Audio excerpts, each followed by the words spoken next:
Welcome back as we commence hour 2 of our daily 3-hour tour this Friday, November 22nd, 2019. A delight and privilege to welcome back to the show my good friend, occasional show guest host here, Dr. Zuhdi Jasser, founder and president of the American Islamic Forum for Democracy, author of a great book, A Battle for the Soul of Islam, an American Muslim patriot's fight to save his faith, and just generally an all-around stud. Dr. Jasser, welcome back. Oh, it's always great to be with you, Seth. Thanks for having me. Thank you, sir.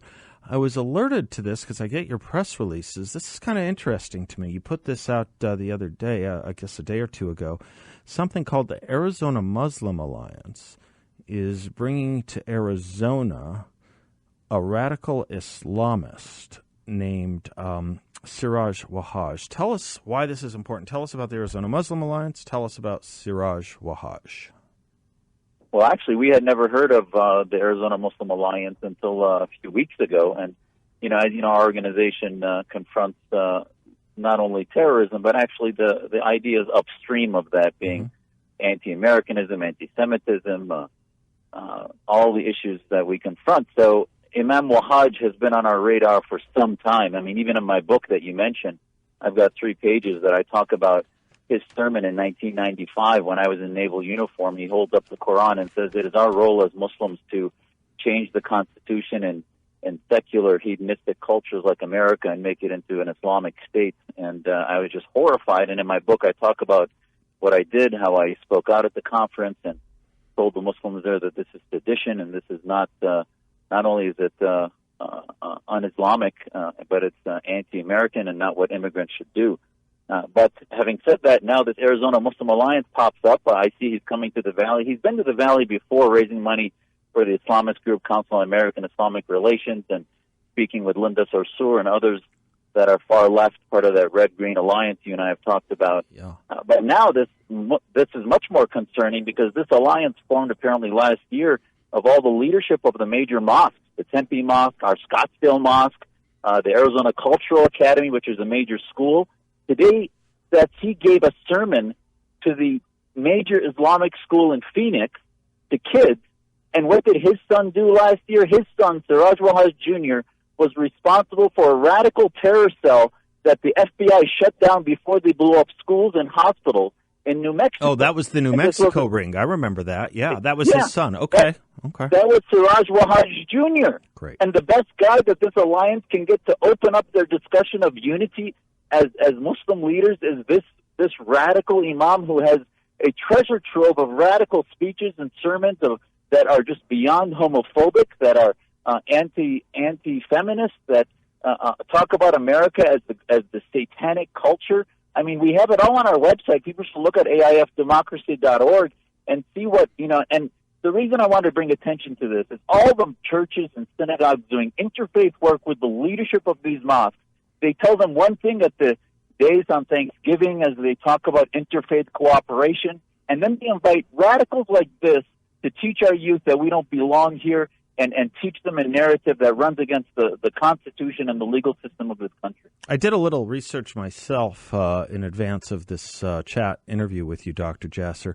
True, he supports capital punishment, such as stoning for adultery, cutting off people's hands for thievery. I mean, he wants to bring Saudi Arabia here is what it sounds like. Yeah, and he says that legal system works. That's why they don't have any, stealing in Saudi Arabia. Yeah, there is unity there, isn't there? There is a unity there. I see the point if that's the unity they want. Yeah, I get that point. You know what's so incredible to me about this, Dr. Jasser, is just thinking back in the days after 9/11. A lot of us who hadn't done a lot of thinking about this.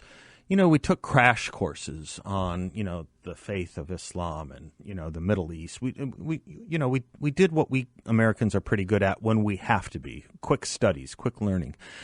And I remember reading a little later when I was in the book, The Looming Tower, that something that just had my jaw on the floor when I read it. And it was that al-Zawahiri, who is now the head of al-Qaeda, he was the number 2 until bin Laden was killed. Now he's the head of al-Qaeda.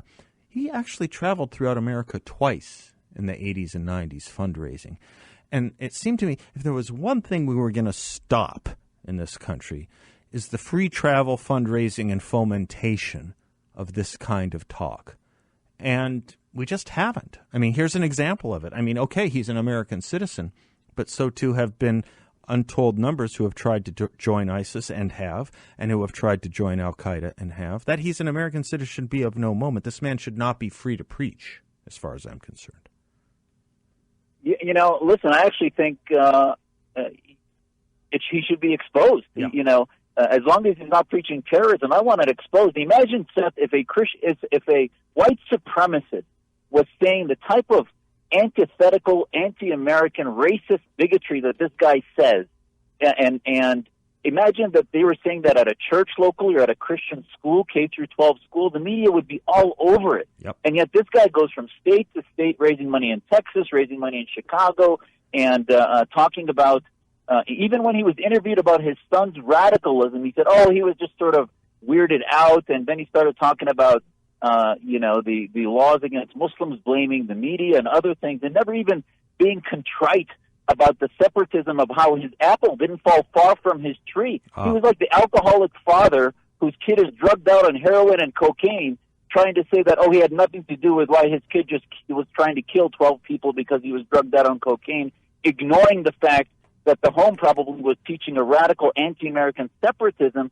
that created this monster that we thankfully arrested before they killed anybody. Actually, his grandson was killed, was found dead. The 3-year-old grandson of this imam was found dead at this compound. My God. So, the part is that after 9/11, we have not only ignored the ideology, we protected it on the rubric of so-called religious freedom and other things, when in fact it should be exposed, no different than we exposed the Nazi parties, the skinheads that exist in Arizona and elsewhere. We talk about them, and the ADL is doing great work on that, and others, but we're ignoring radical Islamism. Okay, that's the point. That's now you've got me. Now you've got me on something that's just been a huge kick, because you made reference to it earlier in this segment too, Dr. Jess. You said if a Christian preacher or a Jewish preacher said, a Jewish rabbi said something along the lines having to do with, my gosh, gay marriage or something like that, they would be, Franklin Graham gets all this attention all the time, right? These mainstream people who believe in certain things like